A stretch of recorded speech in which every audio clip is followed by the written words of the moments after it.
Hey, what's up, guys, and welcome back to another Real Madrid preview. This is your preview to Arsenal against Real Madrid in the Champions League. As we are back with the Champions League, we are back with a game that I'm actually looking very forward to. I think that this is a matchup that hasn't happened in, was it 19 years, in terms of competitive game in the Champions League, excluding friendly games and pre-season tournaments and things like that. But a competitive game, these two sides, um, and yeah, Real Madrid have not been able to beat Arsenal in competitive games, which is, if you think about it, it does sound very, very shocking, doesn't it? But I believe, was there only like two or three encounters? I'm not sure the exact stats, but I know Arsenal have beaten Real Madrid before, and Real Madrid have not been able to beat Arsenal before. So hopefully we can change that. But yeah, it is certainly a game that I'm looking forward to because look, this Arsenal side are different than the last few years. They, you know, have regularly in the last few years been in that title race, and look, maybe they've come short many times, but they've pretty much been the second best in the Premier League for the past 3 seasons. And yeah, you know, they are a very, very good side. They are dangerous. They can offer a lot of threat. They can win this tie. They can, and they can go through. Um, but I think that advantage of being away for the first leg is big. I think that obviously we saw against Atletico Madrid, Real Madrid at home for the first leg. Did we get too complacent? Probably. And we nearly paid the price for it in the second leg. We did lose, just saying. I know we won on penalties, and at the end of the day, a win's a win. But that second leg was poor, and that was a result of the first leg not going full throttle and getting the result. Now, I don't expect Real Madrid to play full throttle football. I think this will be a more conservative game.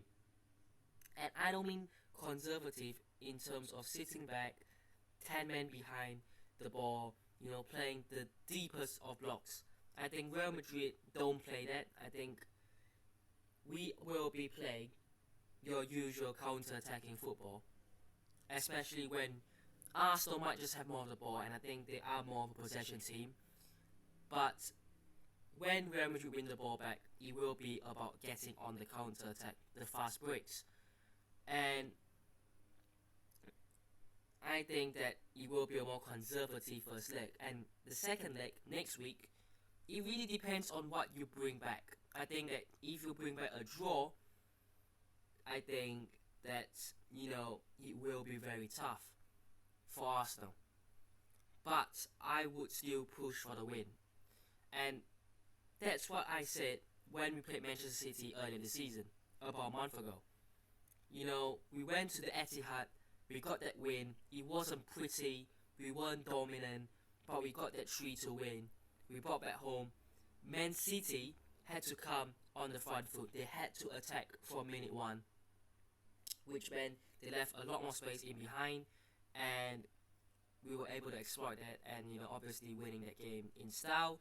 But I think Man City and Arsenal are night and day right now in terms of their performances, so we can't really compare the two games because I think Arsenal will be a lot more competitive for sure, and they are a better team right now, definitely. And yeah, it's gonna be a great game. I do expect that, and I think there will be goals in this game. I think Arsenal will want to get themselves a win heading into Madrid next week. They want to win this game, but I think Real Madrid just, I'm not gonna, like I said before, I'm not gonna set the standards as to we must get a draw. But the bare minimum is you bring back a draw home. I think if you can bring back a draw to the Bernabeu, I wouldn't be happy, but I will be content. You're not happy, you are just okay with it. Like, at least we didn't lose. So, certainly will be a tough game, like I said, but hopefully we can achieve something and we can get this job done. But yeah, a very big game. Obviously, it is the Champions League quarterfinals, the final 8 teams, and it will be very competitive, even more competitive now. But let's have a look at Arsenal because they are second in the Premier League, and if we just have a look at their home form, they've beaten Fulham and Chelsea in the last 2 Premier League home games. They've drawn with PSV, but to be fair, that game they probably restarted their second team, and they didn't really go for it as much. And then prior to that, they actually lost at home to West Ham. But obviously, look, the way teams play against Arsenal, like a West Ham, for example, is obviously a lot different than how we are going to approach this game. Because, like I said, we are not going to be playing super defensive football, and there will be vulnerability. I mean, can we just talk about how Valencia beat Real Madrid at the Bernabeu? Leganes nearly beat Real Madrid at the Bernabeu. Real Sociedad nearly did so as well. This team is beatable, definitely.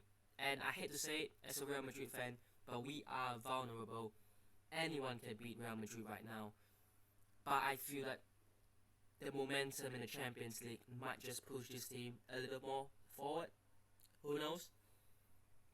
But obviously, Arsenal beat Man City 5-1 at home as well. So yeah, this team is doing well. I think at home they haven't lost since West Ham this season.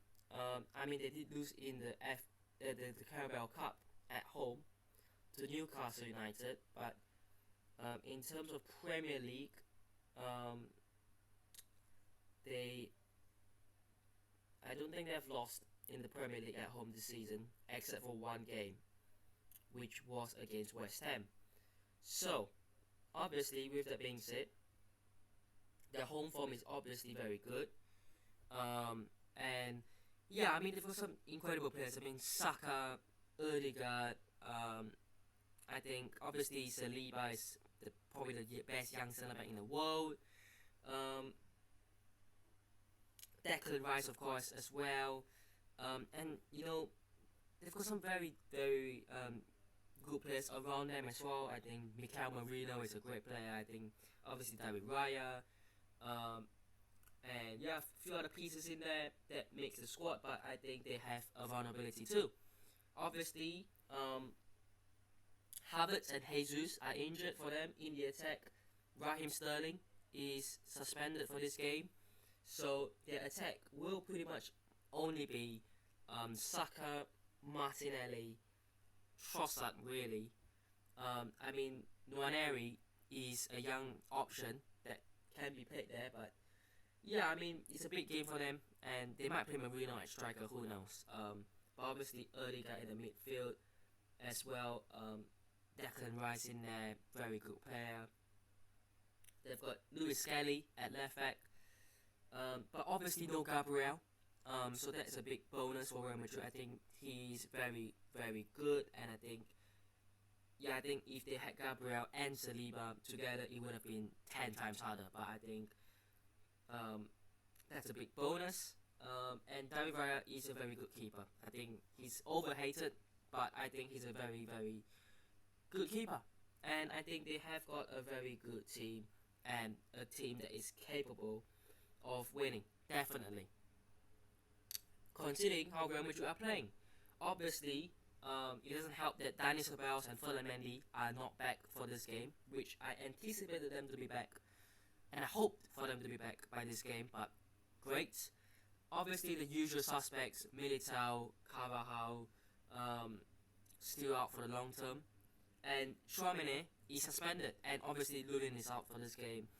But Chouameni being suspended is huge for this game, and I think that as the six, I'm way more confident with Chouameni than obviously with Camavinga. But we have to make do with what we have, because right now, no Dani Ceballos, no Chouameni. You have to make shift with what you have, which is already very limited defensively, especially because obviously Carvajal out means that you have to play Valverde there. We're not doing this again, Lucas Vazquez. We're not doing this. Let's start Lucas Vazquez thing. Not in the Champions League, and obviously pulling Valverde away from midfield means you have to bring another player in.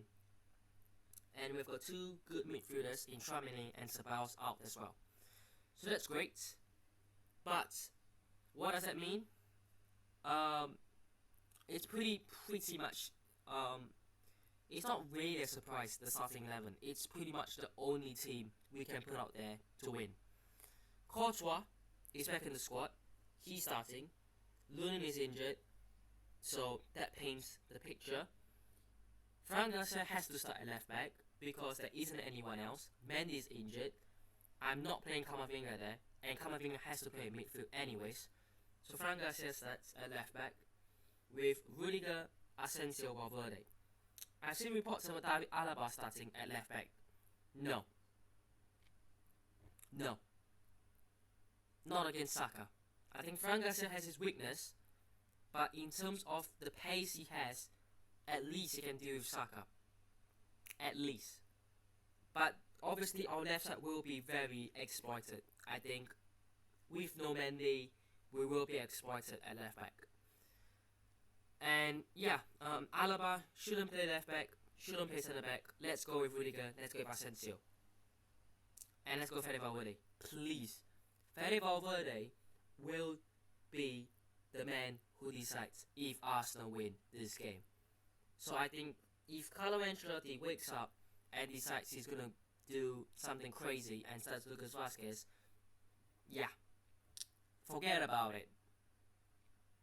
Which means in the midfield, it has to be Camavinga, it has to be Luka Modric, it has to be Jude Bellingham as your trio. Like I said, no Chouameni, no Ceballos. There is no option there. And then in the attack, you have to go with your best three, which is Vini, Mbappe, Rodrigo. But hopefully, this time on, Mbappe is the main penalty kick taker. Reports were suggesting that as well, so who knows? Score prediction, I'm not going to be silly and say Real Madrid will win and dominate, because we just know that's not going to be the case. I'm going to go Arsenal 2, Real Madrid 2. I think it will be a draw, and I think it will be auto play for Madrid. But obviously getting that draw back home is a big advantage. But I hope you guys have enjoyed today's video.